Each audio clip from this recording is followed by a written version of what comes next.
avantage. Mademoiselle ? Les dernières mobilisations avaient quand même permis d'avoir entre 80 et 90 manifestations, enfin 90 départements concernés, qui représentaient en fait plus de 100 à 120 manifestations, puisqu'il y a des départements où il y a 3 endroits où on mobilise, je sais pas, Nantes, Saint-Nazaire, Saint-Étienne, Roanne, etc. Donc, de ce point de vue-là, on attend à peu près la même chose. Mais bon, voilà, c'est bon, à minima 120. Mais il faut bien dire qu'il faut aussi que ça remonte, qu'on ait la confirmation qu'il y a eu des ententes au niveau local entre nos 9 organisations ou leurs représentants locaux pour organiser les choses avant de savoir exactement où on en est. Mais enfin, c'est de cet ordre-là. Le 15 mars 2018, il y avait environ 200 000 manifestants dans 162 manifestations. C'est le recensement qu'on avait fait. Là, on espère qu'il y aura plus, d'autant plus que, enfin, ça a été dit par Olivier tout à l'heure, il y a 6 organisations de retraités en plus des 9, qu'on appelle le groupe des 9, qui appellent, ce qui devrait donc, notamment compte tenu du monde agricole qui appelle aussi cette fois-ci, peut-être dans les départements ruraux, avoir d'autres arrondissements, il y aura des manifestations. Le 15 mars, il y avait dans le Finistère 6 manifestations. Donc, il y avait dans la Somme, il y avait Amiens, Abbeville, mais aussi Fréville-Escargotin. Donc, des chefs-lieux de canton pratiquement. Justement, c'était la question d'après. Il y a marqué 15 sur le tract. Qui sont les 6 autres? Très bonne question. Oui, très bonne question. Alors, je ne les ai pas cités parce que tout est en mouvement et chaque organisation a besoin d'avoir des considérations dans leur cadre démocratique pour décider des choses. Alors, pendant que je vous dis ça, je cherche le papier, qu'évidemment, à ce moment-là, vous savez comment ça se passe, on ne trouve pas. Si, voilà. Alors, on sait ce matin que le MODEF, je ne vais pas confondre avec le MEDEF, hein, l'organisation paysanne est intéressée par le cadre de cette journée d'action. Il nous semble également, sans qu'on en ait la certitude, que la Confédération paysanne regardait dans quel cadre elle pourrait y participer. Et nous avons différentes organisations alors qui participent. D'autres collègues plus âgés que moi, je pense à Michel Samin, qui vous en parleront, qui sont dans un cadre unitaire de la fonction publique, qui ont prévu de participer. Michel, si tu veux. Oui, alors il existe, moi je suis Michel Samin, Fédération Générale des Retraités de la Fonction Publique. Voilà, et nous participons aussi à ce qu'on appelle le pôle des retraités de la fonction publique, qui regroupe 5 organisations, qui sont des organisations associatives de retraités de la fonction publique. En tous les 5 organisations, c'est à peu près autour de 200 000 adhérents, hein, pour vous donner un ordre de grandeur. Donc, parmi ces 5 associations, il y a donc la Fédération Générale des Retraités de la Fonction Publique, bien sûr, mais il y a aussi l'UNPRG, l'Union Nationale des Personnels Retraités de la Gendarmerie, il y a les retraités de la Police, il y a les retraités de la Poste et France Télécom, et il y a les retraités anciens officiers mariniers. Vous voyez, donc ça fait 5 organisations. Donc, ce qui est intéressant de remarquer, c'est qu'au-delà du monde syndical, cet appel à la manifestation s'étend maintenant à des organisations associatives de retraités. C'est ce qui démontre d'ailleurs la colère profonde des retraités. Oui, moi je voulais ajouter, Olivier l'a dit, le monde ça bouge beaucoup dans le monde agricole, puisqu'il a cité 2 organisations, ce qui traduit le mécontentement du monde agricole, puisque nous avons été saisis aussi au niveau du groupe des 9 par l'ANRAF, qui est l'Association nationale des retraités agricoles de France. Alors c'est bien évidemment, ça se situe dans le monde rural. Un exemple, puisque c'est parti, on a eu l'information depuis la Dordogne. En Dordogne, cette organisation, donc la NRAF, qui demande à travailler avec le groupe des 9, a 5000 adhérents en Dordogne, donc ce qui n'est pas négligeable. Donc, ce qui est intéressant, c'est tout ce qui se passe, hein, je le répète, au niveau du monde agricole, hein, au niveau de la fonction publique et au niveau un peu partout, mais c'est un phénomène nouveau, très nouveau, hein, ce qui montre l'exaspération des retraités en général. Et juste une dernière question, et après, promis, j'arrête. Mais avec mon prisme de médias installé à Paris, vous avez déjà l'itinéraire du défilé, point de départ, point d'arrivée, et l'heure de la manif? Pour Paris, ce sera Opéra République. À quelle heure? 14h30. 14h30 sur le tract. Un joli parti. Et vous attendez combien? Ah, ça. Émilie Vallès, Radio Classique, vous attendez combien de personnes? Plus que 15. Beaucoup, sans qu'on puisse très objectivement. La dernière avait rassemblé à Paris combien de personnes? Celle du 15 mars, on était 35 000. C'est lors de la manifestation effectivement du 15 mars qu'on a rassemblé, comme l'a dit votre camarade, le plus largement possible. Ça fluctue, mais ce qui ne fluctue pas, en tout cas, c'est le mécontentement des retraités. Hein. On l'a vu à d'autres moments et on communiquera de toute façon le plus rapidement possible à l'issue de la journée d'action, mais on s'attend à de forts rassemblements. Plus que le 15 mars. Ben, on espère. 15 mars, c'était un record. Oui, les journalistes qui sont présents. Et comment on leur a pas demandé? Bon, sachant aussi que les classes moyennes, aussi bien les salariés que les retraités, hein, sont quand même vraiment les dindons de cette farce fiscale. Hein. Il faut quand même, je voudrais quand même souligner cette large unité. C'est quand même quelque chose de particulier dans le monde à la fois salarié et retraité. Ce très large éventail d'organisations qui appellent à la manifestation. Hein. Faites le tour, vous verrez. En définitive, il ne reste que la CFDT qui n'appelle pas. Quant à l'UNSA, si elle n'appelle pas nationalement, tout au moins là maintenant au moment où je vous parle, beaucoup de ces organisations départementales appellent à manifester le 18 octobre. Je vais déjà me contredire, je fais encore une question. Vous étiez venu déposer à l'Assemblée des pétitions il y a 2 semaines. Vous avez fait manifester déjà 3 fois au niveau national, la 4e journée. Depuis 1 an. C'est ça. Vous avez été reçu au ministère des Solidarités, à Matignon. Le 28 septembre 2017. Septembre 2017. D'accord, La seule fois, on a été reçu par Madame Buzyn au ministère des Solidarités.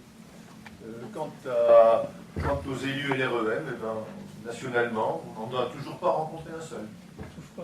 Ils ne trouvent pas la lettre ou ils n'ont pas le temps. Enfin bon, voilà. Apparemment, le sort des 16 et quelques millions de retraités ne les intéresse pas. Le commissaire de Levoix non plus. On l'avait rencontré, justement, on l'avait rencontré le 28 septembre. Et il venait de prendre ses fonctions la veille. Donc on l'a même vu avant les confédérations. Rien depuis 1 an. Rien.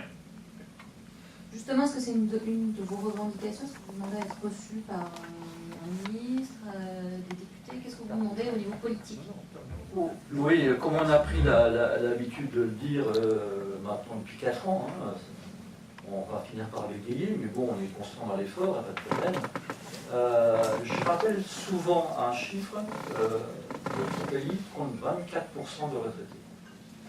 Est-ce qu'on peut imaginer qu'à un moment, un gouvernement, son président de la République, le Premier ministre, le groupe majoritaire à l'Assemblée nationale, n'ait aucune considération pour cette grande partie de la population? C'est ce qui se passe. Parce que bien évidemment, on a des questions à traiter, à commencer par celle du pouvoir d'achat, du montant des pensions, de la CSG, de la fiscalité avec le gouvernement, mais pas seulement. Les retraités vont prendre une place grandissante compte tenu des éléments démographiques qui sont à la disposition dans la société française, et on ne les considère toujours pas.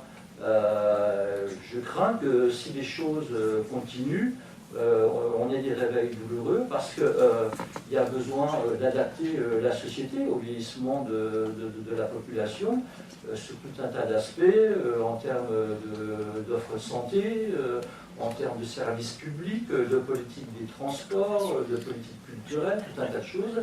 Et jamais on a l'occasion de parler avec un représentant du gouvernement de l'ensemble de ces aspects.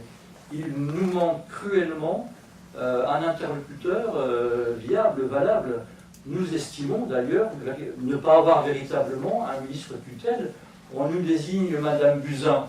Bon, moi je veux bien croire qu'elle est ministre de la Santé au mieux, encore que si j'écoute mes homologues à la fédération, dans nos fédérations syndicales, ils ne sont pas vraiment satisfaits. Mais en tout cas, des retraités et des personnes âgées, pas, ou en tout cas très peu. Donc on a un véritable problème. On continue de demander, nous, à avoir des interlocuteurs pour pouvoir échanger. On préférait, nous, être dans l'échange et dans la construction pour trouver de bons compromis pour les retraités, plutôt que d'avoir à les rassembler tous les 4 matins dans des conditions difficiles. Donc voilà, on est aussi sur cette exigence-là. Désignez-nous un interlocuteur, des interlocuteurs, et affichez une volonté politique de traiter des questions qui sont posées aux retraités.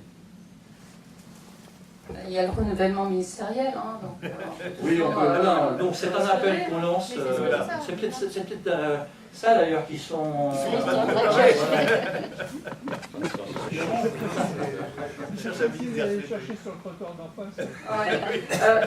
fait, hein, les retraités, hein, ils peuvent s'en prendre qu'à eux-mêmes, hein, s'ils n'ont pas lu le programme de M. Macron, mais ces petits Gaulois réfractaires, là... ils avaient quand même changé leur bulletin de vote hein, aux dernières élections. Parce que si on se reporte aux élections de 2007, ils ont voté M. Sarkozy hein, à 70%. Et quand il y avait tout le monde là sur la ligne de départ, hein, eh bien, même avec les casseroles de François Fillon, eh bien, à 45%, les retraités avaient voté pour lui. Donc, ils peuvent peut-être changer. Pourquoi pas hein. Parce que cette minorité qui se disait silencieuse, elle n'est plus silencieuse. Voilà. Je voudrais quand même souligner la gravité de ce qui se passe en ce moment à propos des retraités. Vous verrez dans le tract que nous avons fait, là, nous avons écrit que nous allons vivre, là, dans les années qui viennent, un véritable recul social de 70 ans. Je m'explique. Lorsque les systèmes de retraite ont été mis en place, après la Libération, il avait été décidé que l'évolution des pensions se faisait en fonction de l'évolution du salaire moyen en France. Ce qui est logique, puisque la pension, le statut de retraité n'est rien d'autre que la prolongation du statut de salarié. En 1993, pour le régime général, et en 2003 pour la fonction publique, les gouvernements de l'époque ont décidé que l'évolution des pensions ne se ferait plus en fonction des salaires, mais en fonction des prix. C'était déjà un premier recul social, et un premier recul d'abord en termes d'argent, puisque quand on constate l'évolution, globalement, sur le long terme, les salaires évoluent toujours un peu plus vite que les prix. Voilà.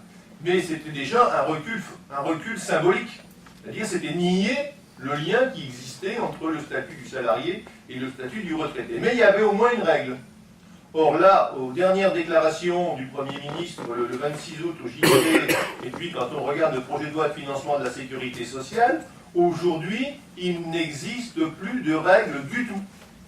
L'évolution des pensions sera le fait du prince.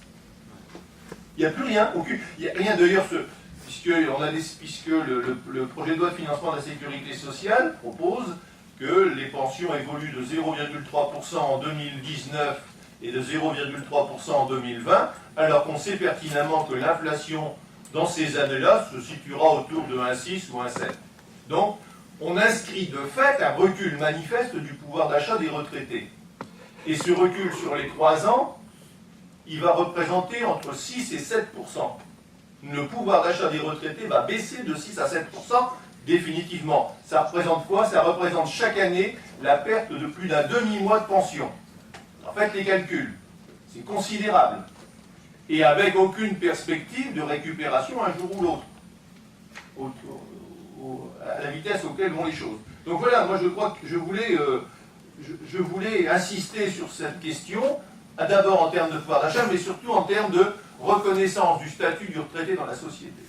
Or, aujourd'hui, notre camarade l'a dit tout à l'heure, les retraités c'est 25% de la population française. D'ici 30 ans, les démographes nous disent que les retraités, c'est 1/3 de la population française. Et on va continuer à appauvrir les retraités, à les marginaliser. Enfin, comment une société peut-elle fonctionner de manière harmonieuse quand on marginalise 1/3 de la population?